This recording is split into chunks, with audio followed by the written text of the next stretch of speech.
Good morning student, class 9th। आज हम लोग पढ़ेंगे chapter 2 polynomial exercise 2.1।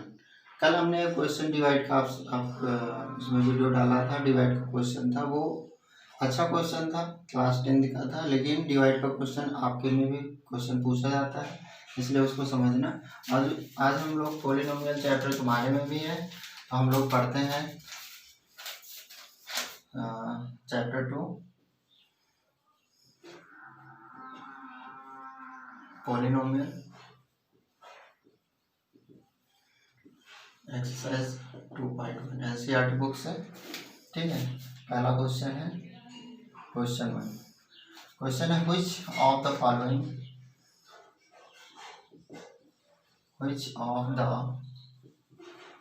Following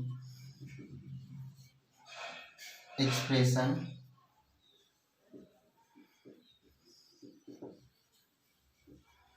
are polynomials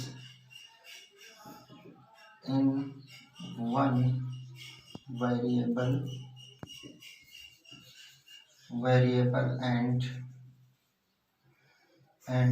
which are not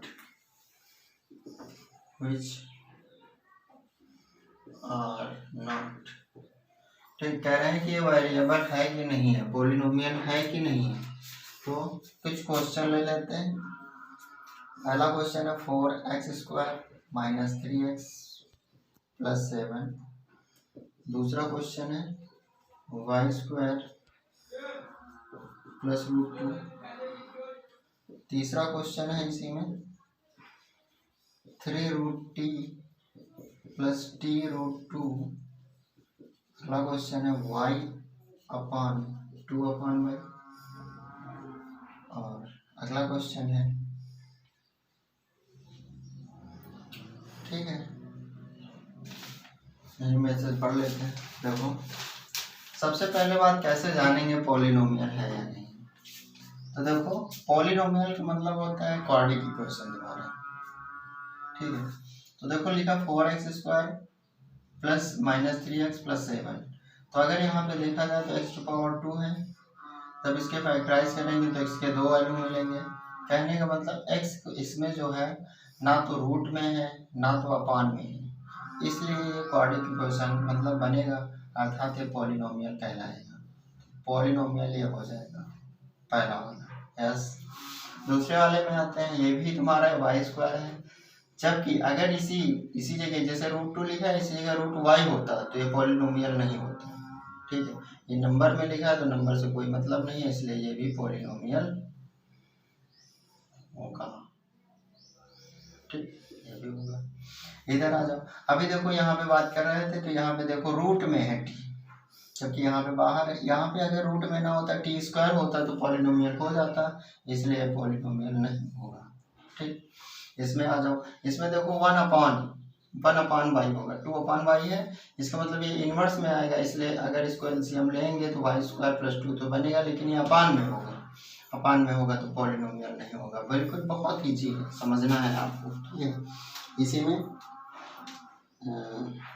अगला क्वेश्चन लेते हैं। अच्छा क्वेश्चन था, इम्पोर्टेंट है, बहुत ईजी है।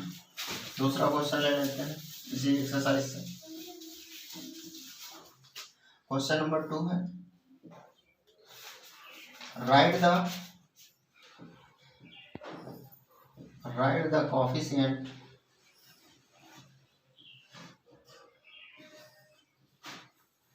of x² in each of the following। इसमें कोएफिशिएंट आपको निकालना है x² का। तो पहला क्वेश्चन ले लेते हैं, अच्छा है। 2 + x² + x 2 - x² + x³। अगला क्वेश्चन है π/2 x² + x। अगला क्वेश्चन है √2x - 1। इसमें आपको कोएफिशिएंट पूछा गया है, तो कोएफिशिएंट ऑफ x²। पहले वाले क्वेश्चन के लिए क्या लिखेंगे, कोफिशिएंट ऑफ एक्स स्क्वायर क्या होगा, जब एक्स स्क्वायर एक्स का कोफिशिएंट किसमें मल्टीपल में कुछ नहीं है तो +1 क्या लिया जाएगा, +1, यही आपका आंसर। इसमें आ जाओ कोफिशिएंट ऑफ एक्स स्क्वायर, इसमें देखो कुछ नहीं है तो -1 क्योंकि आगे माइनस साइन लगा।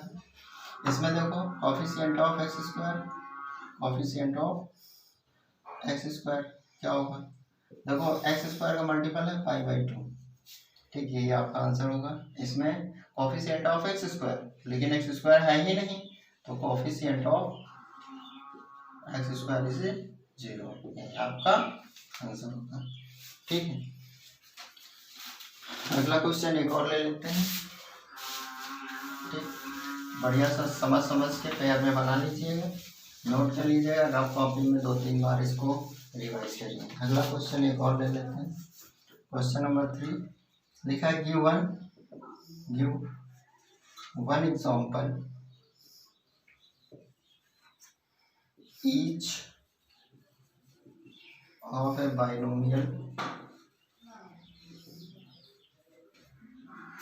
of degree 35, and of a monomial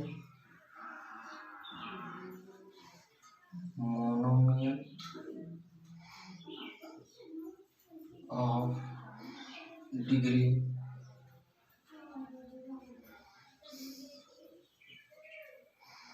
100, ये क्वेश्चन है, ठीक, तो पढ़ लेते हैं इसको। सबसे पहले हम लोग बात कर लेते हैं, किसी भी टर्म की पावर कितनी हो, किसी भी क्वाड्रेटिक इक्वेशन, जैसे इसमें इक्वेशन है बनाए हैं, इक्वेशन हमें बनाना है, कोई एक एग्जांपल लेना है जिसकी डिग्री 35 हो, तो जब डिग्री आपकी 35 होगी तो क्या होगा, इसमें आंसर क्या होगा, तो देखो किसी भी, जैसे डिग्री पहला पार्ट ले लेते हैं, डिग्री जब आपकी 35 हो तो आपका एग्जाम्पल क्या होगा, एग्जाम्पल आप कुछ भी अपने आप से बना सकते हो, ये जरूरी नहीं कि हम जो लिख रहे हैं वही आपका आंसर, आप कुछ भी लिख सकते हो लेकिन उसकी पावर 35 होनी चाहिए, ठीक है। तो इसको आप लिख सकते हैं 6x² 35 + 10 लिख दो, आपका आंसर हो जाएगा, ठीक। इसमें कह रहे हैं 100, पावर 100 होनी चाहिए। हाँ, बाइनोमियल का मतलब उसमें 2 पार्ट होने चाहिए, ठीक। मोनोमियल का मतलब होता है उसमें 1 पार्ट होना चाहिए। तो सेकंड क्वेश्चन ले लेते हैं, सेकंड क्वेश्चन में डिग्री कितनी है, सेकंड क्वेश्चन में डिग्री जो आपकी है वो 100 है। तो मोनोमियल मतलब उसमें 1 पार्ट होना चाहिए, प्लस में दूसरा नहीं होना चाहिए। ट्राइनोमियल इसी तरह होता है, उसमें 3 पार्ट जुड़ते हैं। कोई एक और ले लेते हैं, तो इसमें जो होगा कुछ भी आप लिख सकते हो, x⁴ होना चाहिए पावर, क्योंकि ये डिग्री है, यही आपकी 100 है। इसमें आपको ऐसे रखना है तो ऐसे भी लिख दो, आगे तुमको 2 लिखना है 2 लिख दो, 5 लिखना है 5 लिख दो, मतलब कुछ भी एग्जाम्पल लिख सकते हो, यही आपका आंसर। यहाँ पे हमने x लिखा, आप y भी लिख सकते हो, z भी लिख सकते हो, ठीक है। तो ठीक है, लगाइएगा, इसके जो भी एग्जाम्पल और हैं उनको सॉल्व करिएगा। थैंक यू, आज के लिए इतना ही।